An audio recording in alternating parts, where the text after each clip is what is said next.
16 are left in this year's Europa League. Fascinating matchups, and yet again, we have familiar foes in the group stage go up against each other. As we always do with these Europa League and Conference League prediction videos, let me know your predictions in the comments down below. Hit the like button. We should be hitting at least 160 likes. It is the Europa League. It is the round of 16. Let's get into the video. The first matchup, it is the Union Derby. Familiar foes. Union Berlin taking on Royal Union Saint-Gilloise. They meet again. They obviously met each other in the group stage earlier this season in the Europa League. Both teams winning 1-0 respectively away from home. So what's going to happen in the round of 16? Union Berlin are still on fire, even though they lost over the weekend to Bayern Munich 3-0. This side are incredible to watch, not in the sense of their playing style, but just the continuity and the passion that they play with. They're not going to keep possession of the ball. What they do is dangers from set pieces, Sheraldo Becker on the counterattack, and with their crowd at home, I think they can use that to their advantage. However, they're going to be playing at home first, so they have to win this game at home by at least 2 goals, because going away to Royal Union Saint-Gilloise is going to be very, very difficult. However, you never back against Union Berlin, especially this season, because there is some magic going on in East Berlin with this squad. Royal Union Saint-Gilloise, they are having a good season in Belgium, but lately have been conceding a lot of goals. So that is something they have to worry about, and especially on set pieces, because we know how strong Union Berlin are in those certain situations. But Boniface, that is the name to remember from Royal Union Saint-Gilloise. He's been fantastic in the Europa League and fantastic in the Belgian League, so he's going to have to step up in order for Union Saint-Gilloise to have a chance of winning this tie. I'm going to go with Union Berlin. There is just something magical about this team, and until they start losing consecutively, then I'll start backing away from the magic. However, Union Berlin to advance. The second matchup, it is Sevilla taking on Fenerbahçe. Even though Sevilla did advance, and they went against my prediction because I picked PSV, they hanged on, and they were struggling big time in the second half against PSV. Could have easily bottled a 3-0 lead. However, they hanged on and advanced to the next round, but it just shows you they're not still the strongest Sevilla. Jorge Sampaoli is trying to get his tactics involved with this team, but they're just still conceding a lot of goals. Yes, they are now finding a little bit more of goal-scoring form. However, you just still cannot trust this Sevilla side. But it is the Europa League, and we know what Sevilla are. They're Europa League heritage. So can you go against heritage? Who knows? But Jorge Sampaoli, do not trust this guy. However, he's doing a decent job now. They're still somewhat in a relegation battle, but maybe they can turn around their season with a good campaign in the Europa League. As for Fenerbahçe, they're having a very good season currently, second place in the Super League in Turkey, and Enner Valencia is just a goal-scoring machine. Pair him alongside King. This is the thing with Fenerbahçe. They're going to have the second leg at home.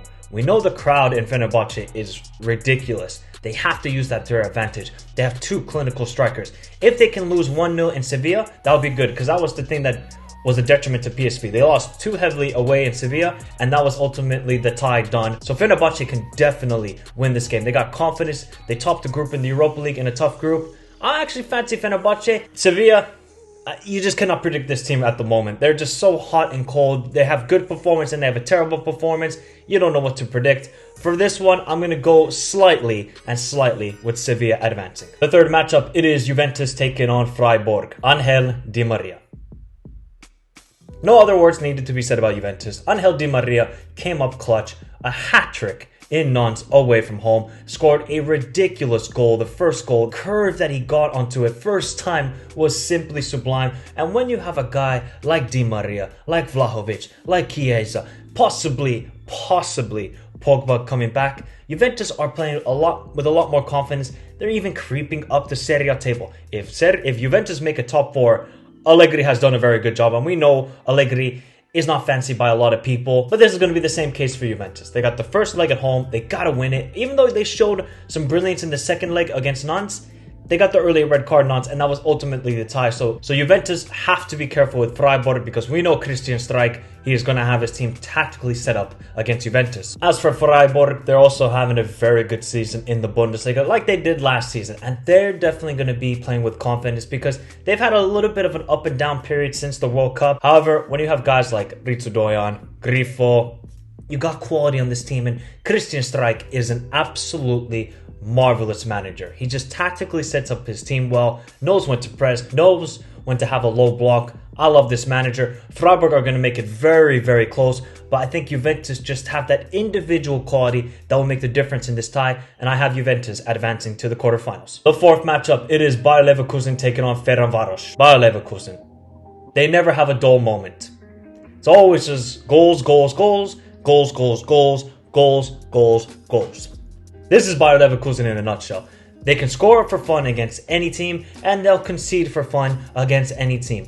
Xabi Alonso is doing a decent job since the World Cup, but they've gone some periods where just defensively they are an absolute shambles. They have no structure and they're just so wide open. I feel bad for my keeper Lukas Radecki with that defense in front of him, but also he has a couple of bozo moments recently, so he has to step up against Ferencváros, and we know Fenerbahçe are a very dangerous side. However, got guys like Schick, Diaby, Osmoon. There's so much quality. Florian Wirtz is back. He's back, people, and he is showing why he will become one of the best players in the world. Yes, you heard it, one of the best players in the world, because he's just an individual brilliance. His passing, his goal scoring, Florian Wirtz has the whole package. He can be a huge addition for Bayer Leverkusen. Do not bet against Ferencváros. Trabzonspor found out, Red Star Belgrade found out, and Monaco found out. And Ferencváros topped the group in an extremely tough group. Adama Traore, who obviously was formerly of Sheriff Tiraspol, is having a great season with Fenerbahçe. Obviously, losing Lajduni is going to be a big deal. However, there is something magical with this Fenerbahçe side. They've already won the Hungarian League. That's over. They can solely focus on the Europa League. And you know what's even more funny? They could possibly be playing the final at home. Now, that's a big if, but we've seen crazier things happen in football, and Fenerbahçe are playing with a lot of confidence. Even when they were down 10 men against, I think it was Red Star, they won the game 3-2. They scored 2 goals even with 10 men. Just shows you, never die attitude that this team have, and they have individual quality. However, they got to be careful with Bayer Leverkusen. They can easily score against this team. They just got to keep a good defensive structure, and they will not concede goals.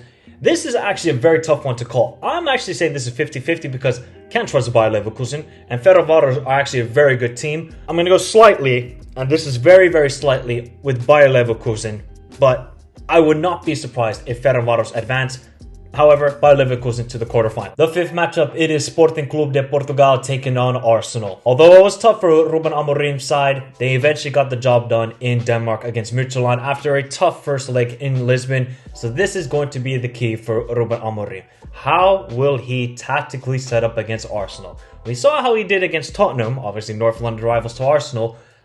Counter-attack, Marcus Edwards, Pedro Gonçalves, clutch, very clinical. We know Arsenal, they're going to dominate position and they are on absolute fire. It's just interesting to see with Amorim. We know tactically he's a brilliant manager. I know it's been a maybe somewhat disappointing season for Sporting, but they've lost so many players in the last couple of seasons that now that's hindering the squad. I never bet against this manager because he is so good. Sebastian Coates scored 2 goals against Midtjylland.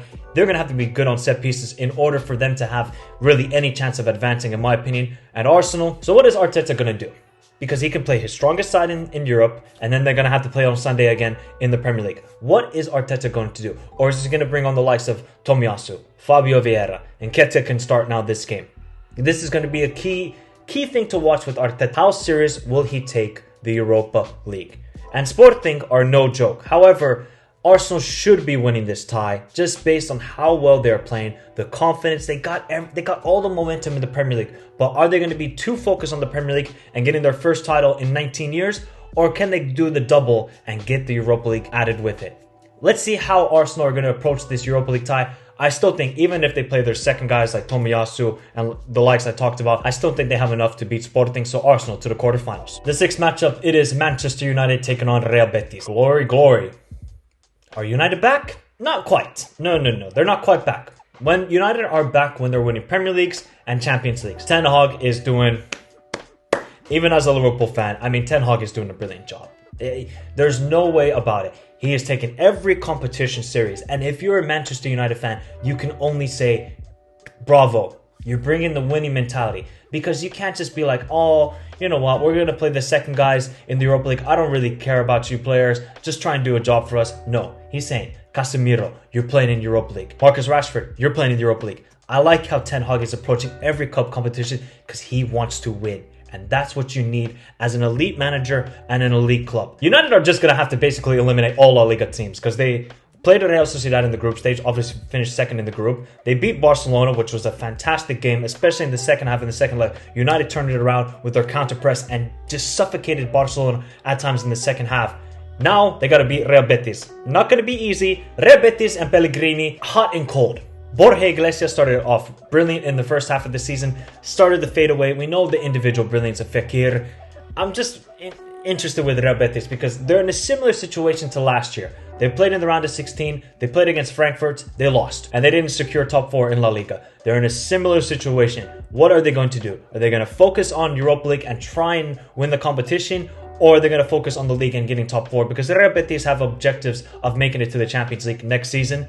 It's going to be tough for Pellegrini and Real Betis against this in-form Manchester United. And I have Manchester United advancing to the quarterfinals. 7th matchup, it is AS Roma taking on Real Sociedad. I told you, you never bet against Jose Mourinho. And you can just say it was RB Salzburg. They were 1-0 down, and then Spinazzola showed up and put in 2 marvelous crosses to Belotti and Dybala, and AS Roma hanged on for a little bit in the second half, but advanced to the round of 16. And yet again, Jose is going up against a tough opponent in Real Sociedad. So what will happen this time around with the Dybala is having a great season. When he's healthy, he is easily the most vital player for AS Roma. It is just simply a fact. Tammy has not been the same guy like he was last season. Defensively, they look better. Rui Patricio has made a massive improvement to what he was last year because I thought he was fading away. This season, he's definitely improved on that. It's just about, can they score enough goals, AS Roma? Can they get that first leg? They got to win by 2 goals because going away to Real Sociedad is never easy. But once again, you never bet against Jose Mourinho. What about Real Sociedad? They've been brilliant all year. Imanol, the manager, is just... the football they play at times is wonderful to watch. Kubo, Sorlov, David Silva. It is simply wonderful to watch Real Sociedad. However, recently, they've been fading away. They've been losing a couple of games. They've been drawing a couple of games. So is the magic at the beginning of the season now fading away a little bit for Real Sociedad, similar to last season? Remember, they started off really well last season and then started fading away. Are we seeing a similar pattern this year? I hope not. I hope Real Sociedad can make Champions League football. This is going to be a tough match for them. But Sorlov and Kubo, they are on fire this year. Is that going to be enough to beat AS Roma? Or is Real Sociedad just focused on now finally securing a top 4 finish in La Liga? This one is a tough one to call. It's just Jose in Europe. He just knows what to do. And Imanol, the manager, who has done very well with Real Sociedad, is he a bit inexperienced in these moments going up against a guy who's always done this?